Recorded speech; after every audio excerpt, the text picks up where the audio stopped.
Okay, so hello, and welcome everyone to Happy Hour. Lovely to see you, wonderful to be with you. Always happy making, just going around and saying hellos and reading all the places in the country and the world that you're joining from. We're all joining each other. It just makes me happy, just brings joy. It's happy making for me. So many people dedicating this time, whether it's um, Friday afternoon, Friday evening, early evening, late evening, middle of the afternoon, middle of the day, and in Saturday, as the case is for Marie Christine, joining us. So that we come together and practice together. It just makes my heart happy. And also folks are joining us from YouTube to acknowledge them. Hi, hello, says Nick. Hi, Nick. So, all right. So for the theme for tonight, what I would like to share is inspired by something that I read from John Keats, the poet, who who who actually just a little bit about John Keats, which I didn't know. He died from tuberculosis when he was 25 years old. And it was actually, he also lived through a time.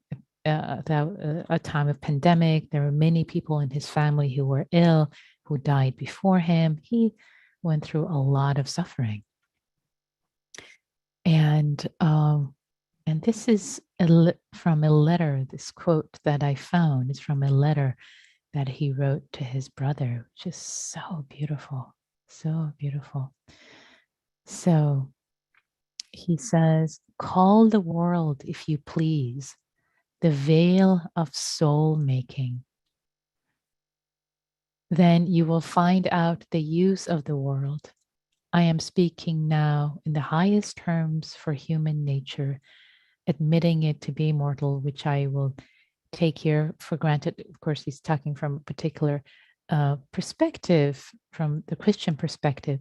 But let me, I say soul making, soul is distinguished from intelligence. There may be intelligences or sparks of the divinity in millions, but they are not souls till they acquire um, personality itself. And then he ends, "Do you not see how necessary a world of pains and troubles is to school an intelligence and make it a soul, a place where the heart must feel and suffer in 1,000 diverse ways?" I read again the highlights, the parts I want to highlight. "Do you not see how necessary a world of pains and troubles is to school an intelligence and make it a soul?" So here, maybe in the words, he's talking about intelligence, so knowing, awareness, and that all the pains, all the sorrows of the world are necessary in order to take this knowing, to take this intelligence as a human being, to make us into a heart. So maybe instead of the word soul, I use the heart. How to make a mind and make it into a heart. That the suffering of the world is needed for us to feel compassion for ourselves, for the others. And he ends by saying, "A place where the heart must feel and suffer in 1,000 diverse ways. So call the world, if you please, the veil of soul making," or maybe I would say the veil of compassion, the veil of heart making. So there are different ways, different teachings. Of course, this is a teaching in Buddhism that compassion arises. Suffering isn't just in vain, and of course, well, here's another teaching in Buddhism that comes to mind, that there are two types of suffering in Buddhism. There is suffering that leads to more suffering, and there is suffering that leads to the end of suffering. So the type of suffering that leads to more suffering is just, why me? This is terrible. Why is it happening to them? This is awful. Just more suffering, just suffering, wallowing in suffering, wallowing in pain, wallowing in pain. That's the type of suffering that leads to more suffering. And of course, we all know that type, right? When the mind just takes off and we're wallowing in it. And then there is suffering. The second type of suffering is one that leads to the end of suffering. And that is a profound teaching. There is, so in that way, it depends how we approach suffering, how we see suffering. If we wallow, if we get lost in it, there's just piling on more suffering. Whereas if we open our hearts to compassion, we cultivate compassion, as Keats call the world. In this world, the veil of soul making, he says, I call it compassion making, making us into real human beings who feel, who love, who are compassionate, fully inhabiting our humanity.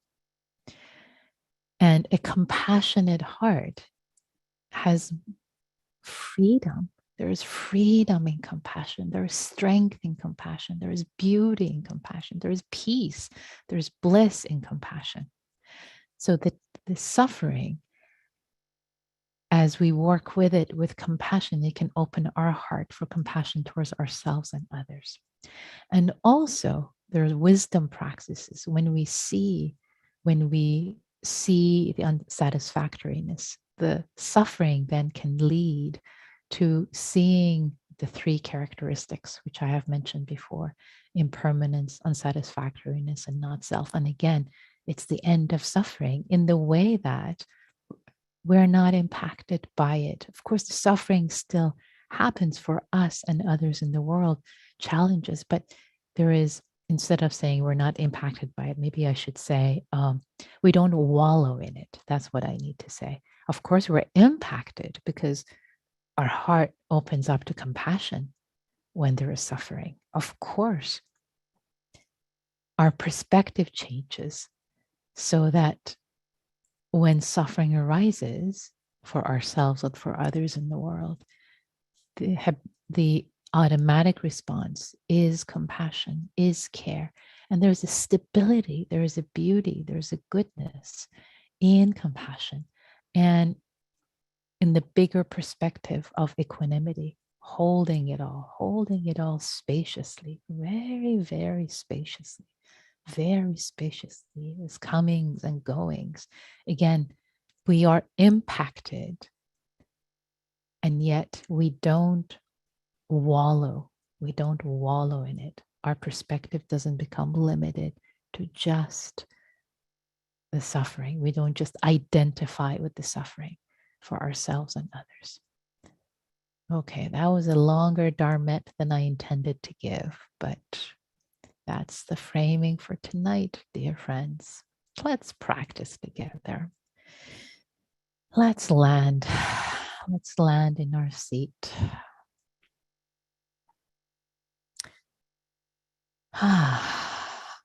If you need to shift and move so that you're comfortable, it's the perfect time.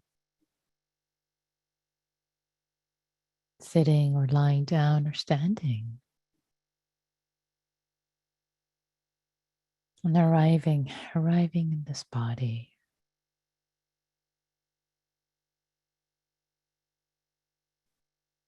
And arriving in this moment in time.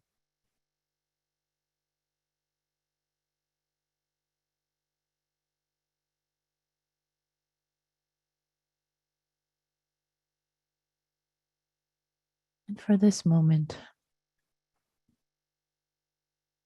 releasing out of care, out of love, releasing entanglements just to stabilize, just to cultivate stability,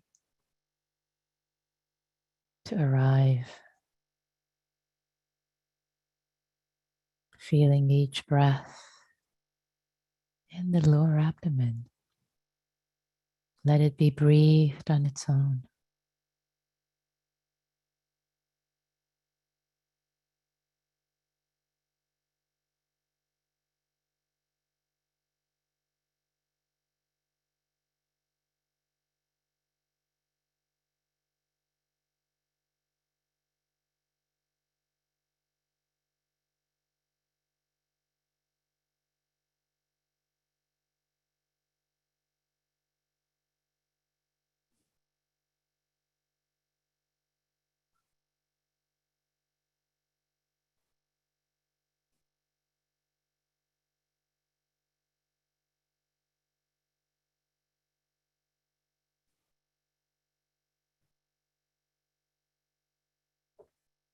Feeling the bottom of your feet on this earth, earth on earth,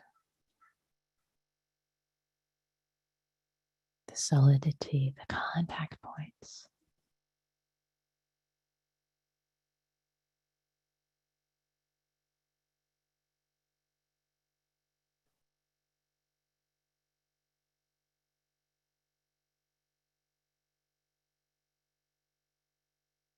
As if you're breathing through your feet, as if the breath was being breathed from Mother Earth into this body, each breath nourishing.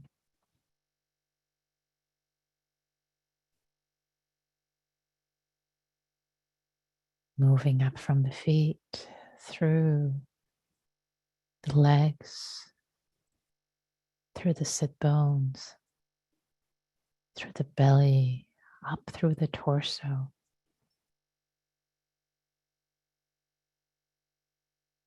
Touching the belly, the chest, arms, head.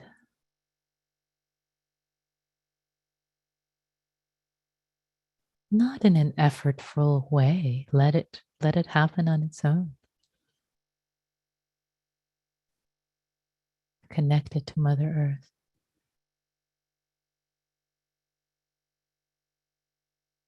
Energized and breathed by Mother Earth.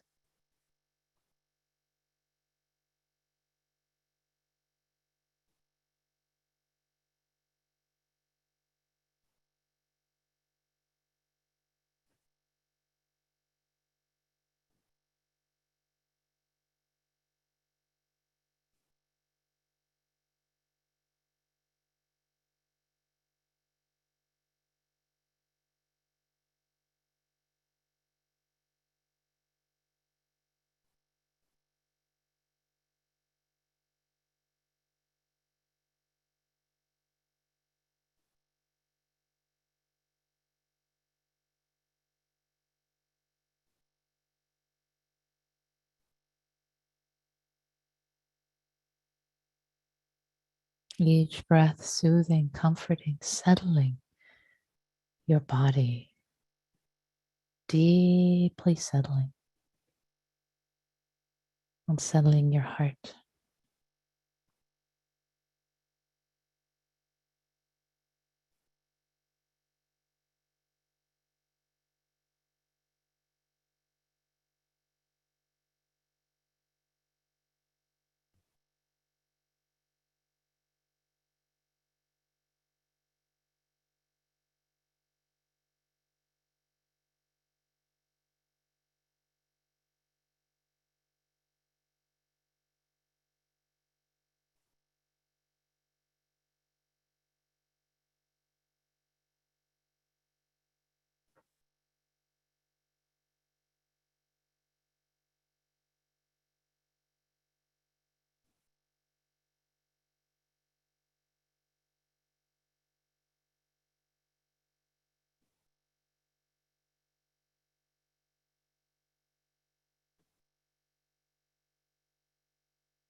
Each breath nourishing, settling, being breathed through the feet, up through the legs,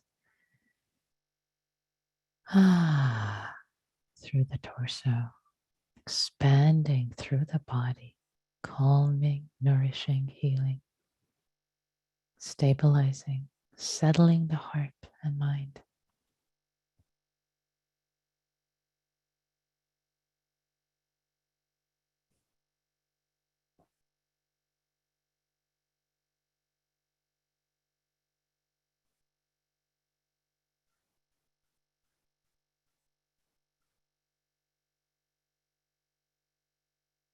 Bringing a sense of stability with each breath, both tenderness and stability.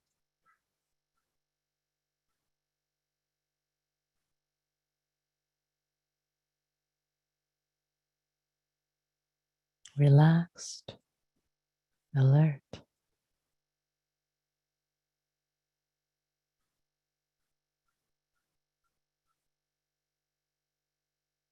tender in the heart, stable and grounded.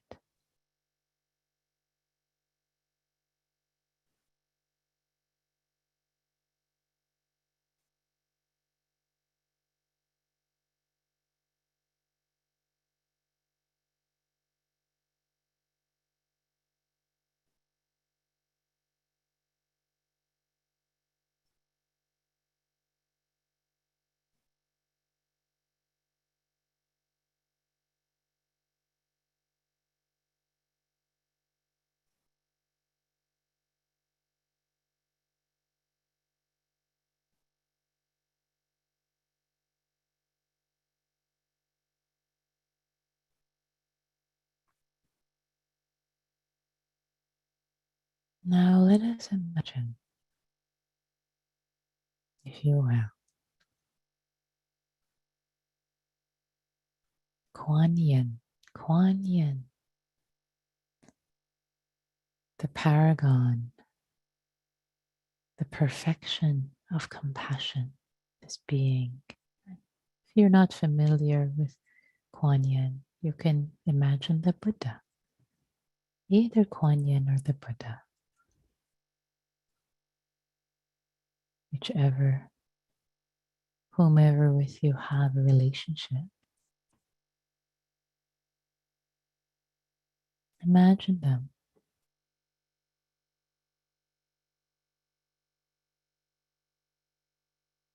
Gazing upon you, holding you, as you sit in their presence, in your mind's eye. They hold you with their gaze, with a compassionate gaze, knowing your life, knowing your history, knowing your sorrows, sufferings, knowing your joys, your goodness, the goodness within. They see that even more than you see it yourself. They see all of you and so much more than you can see yourself. Let yourself be seen with eyes of compassion, letting your body relax, continuing to be breathed through the earth, being embodied. And maybe this is not visual, maybe it's a feeling that you are being held in the energy of compassion by them. Or maybe it's more felt sense. You're sitting on their lap, being held maybe like a newborn.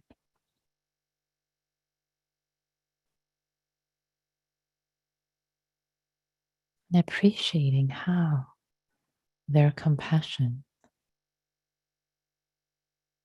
is stable, it's powerful.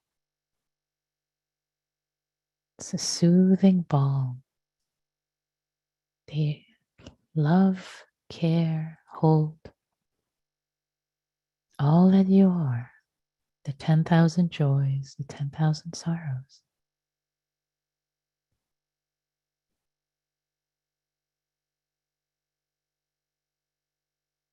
Expansively without being toppled into your suffering. They care, and yet there's a stability.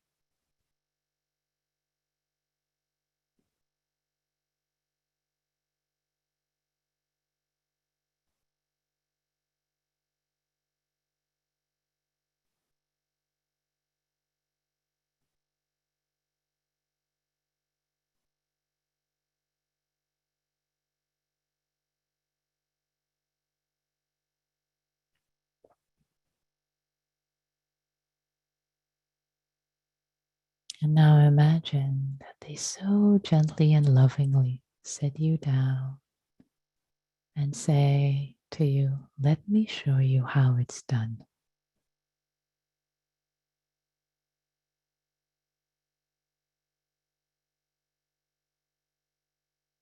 And they invite you to see the world through their eyes, as if the Buddha or the Quan-Yin, you invite them to enter your heart, enter your mind, shining out. So it's your body, but they're gazing out, they're feeling. So you feel the sense of stability.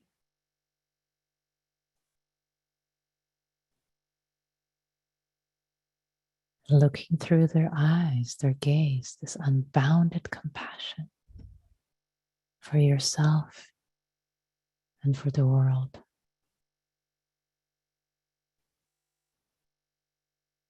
Hearing the cries of sorrow, yourselves and others included.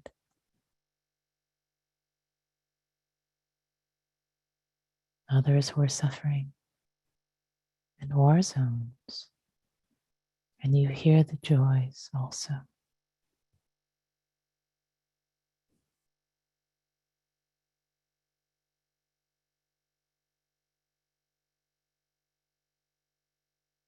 Being breathed through Mother Earth, through your feet. The heart expansive. Looking through the eyes of ultimate compassion.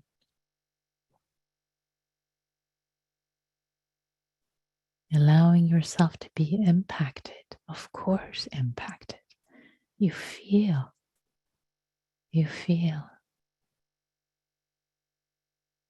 Of course, there is love, there is caring, and yet not toppled over.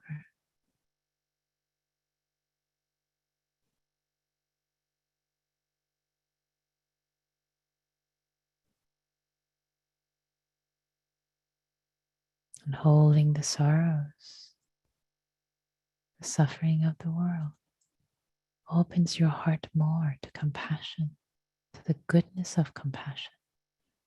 Not empathic distress, which is agony, but compassion, which is soothing, healing, wishing well for others, for yourself. There's care, warmth. Heart quivers with, feels with. Your heart feels with the sorrow, the suffering, in the stability.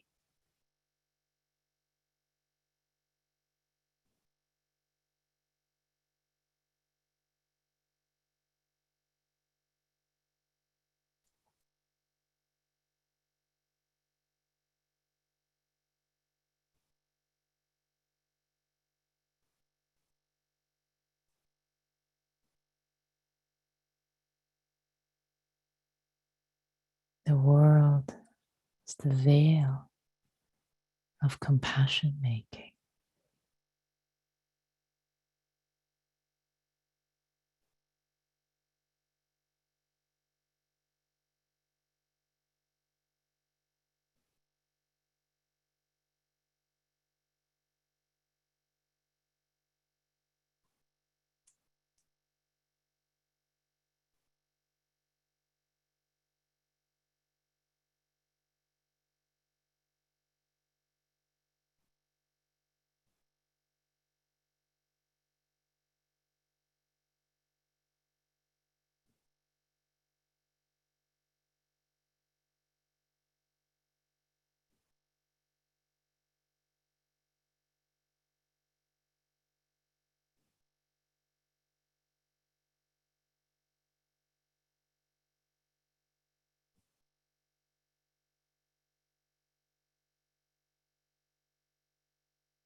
If at any point it feels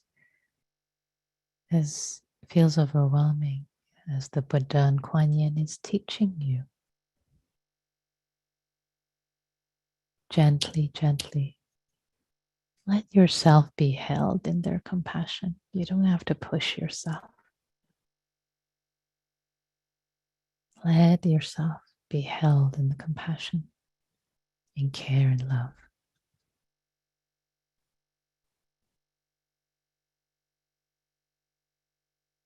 A gentle cultivation and training.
And if there's any judgment arising, I can't do this, this is hard, my mind is wandering, etc. It's okay. It's okay. You're doing your best. Let it all be held expansively with compassion, with care. You're doing your best.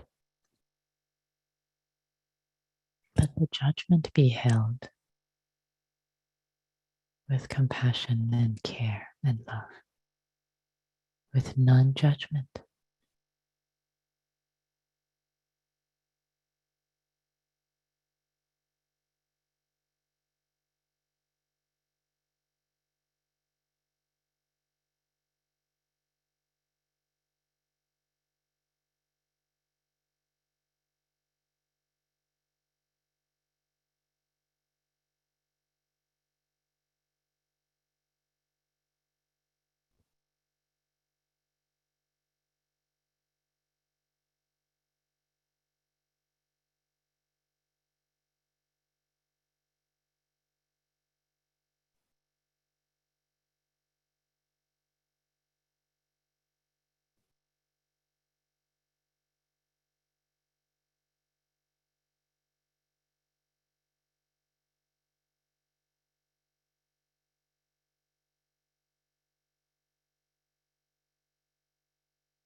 And as we come to the end of this practice period,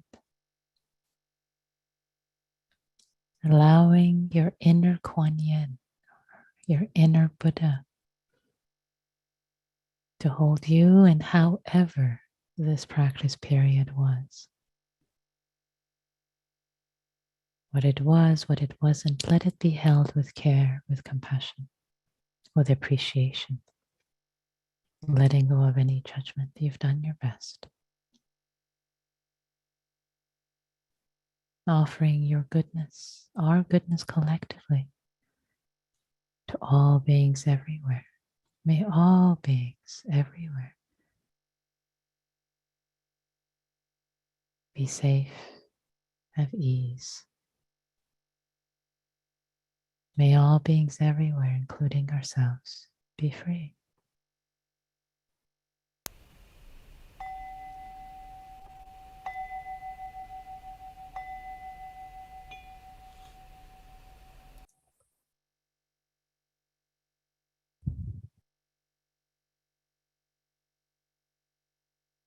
Thanks, everyone. Thank you for your practice.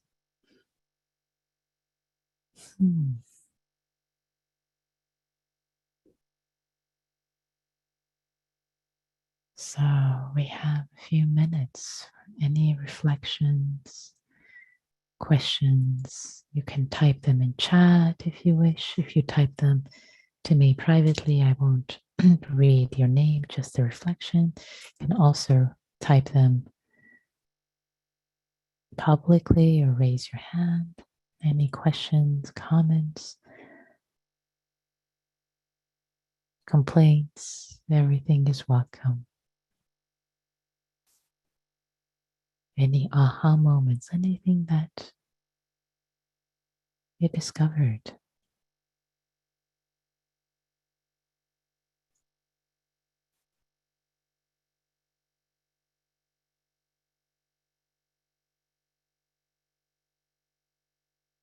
Did anyone realize that you had more stability than you realized with Quan-Yin or the Buddha? Neil, I see your hand. Yeah, but you just said what I was going to say. You ruined it. I take it back, Neil. You say it now. Yeah. So first of all, that was a lovely practice, right? And it was, you started and I'm like, why are we doing this earth thing? I'm like, whatever, right?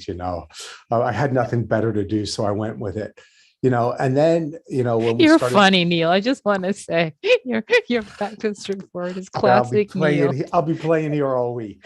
And then, we started talking about difficult things, and, I found myself sort of flipping back and forth in my head.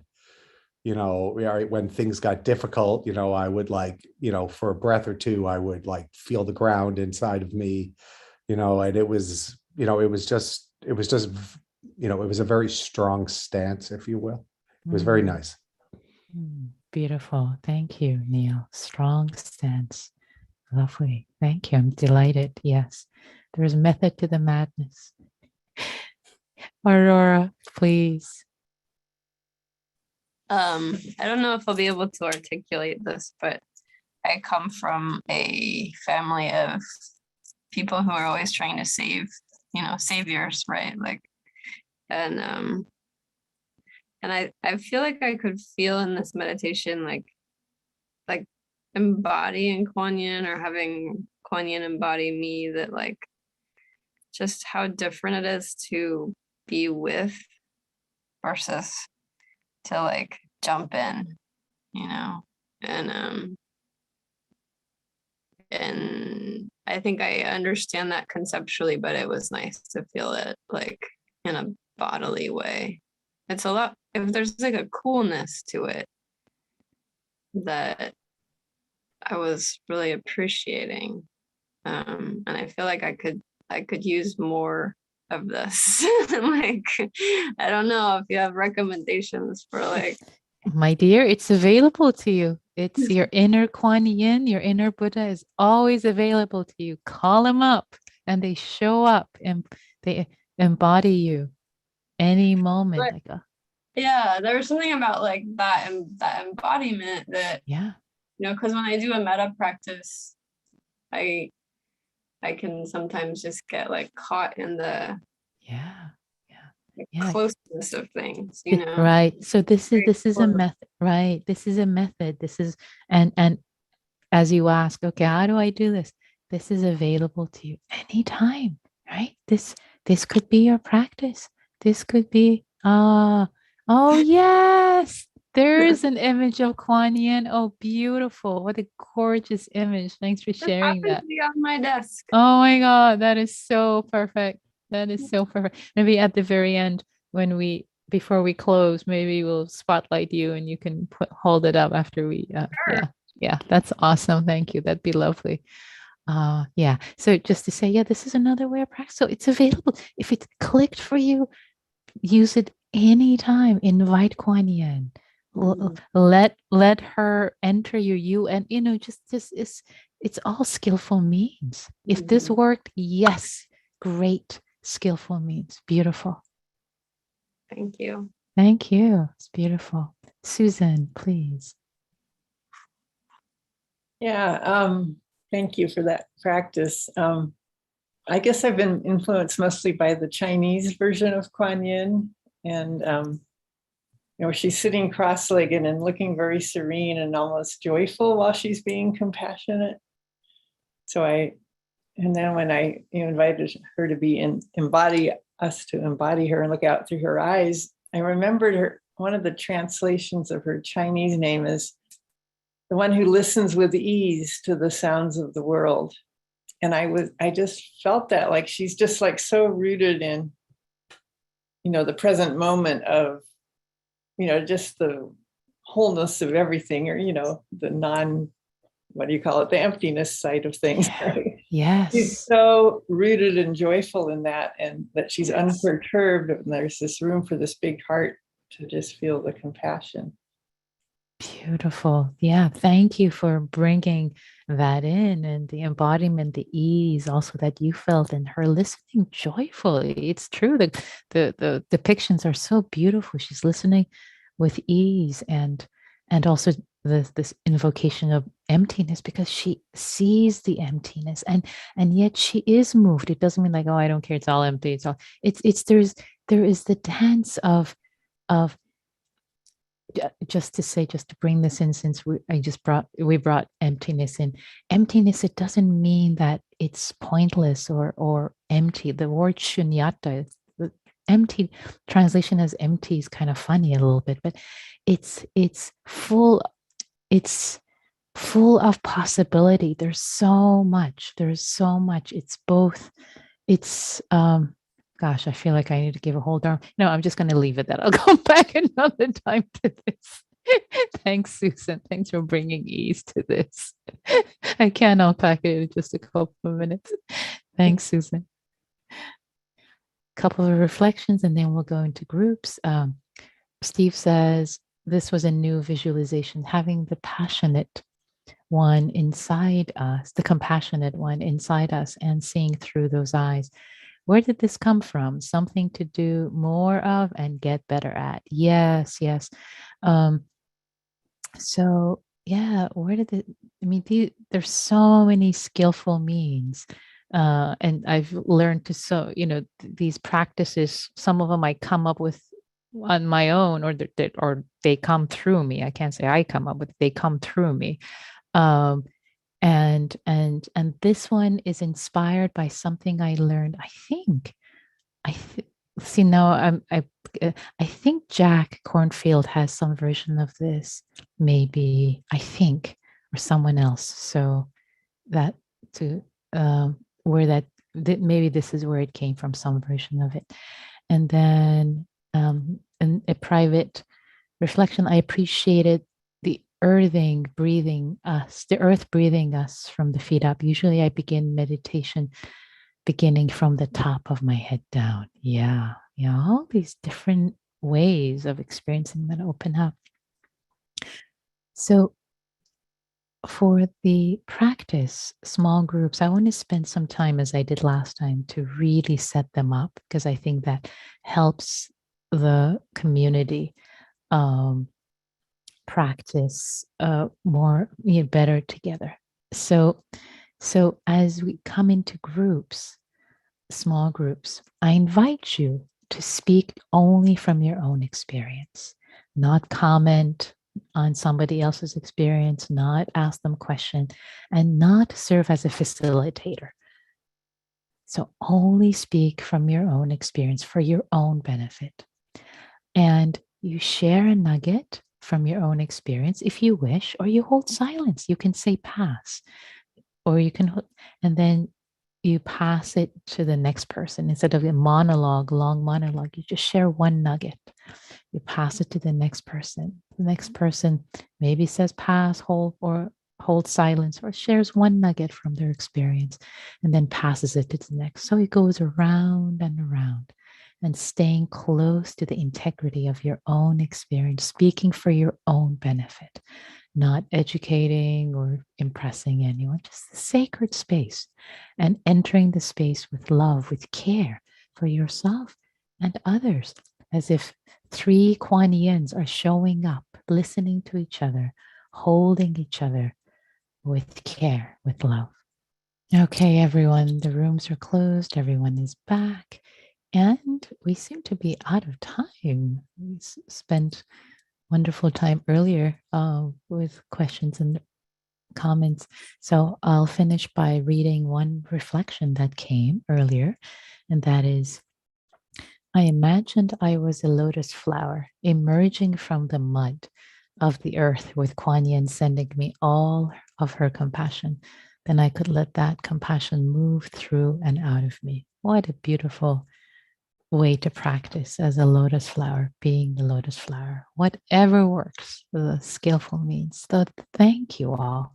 Thank you for your practice, for cultivating your own inner Quan-Yin, inner Buddha, for the benefit of yourself and all beings. May all beings be well. May all beings be free.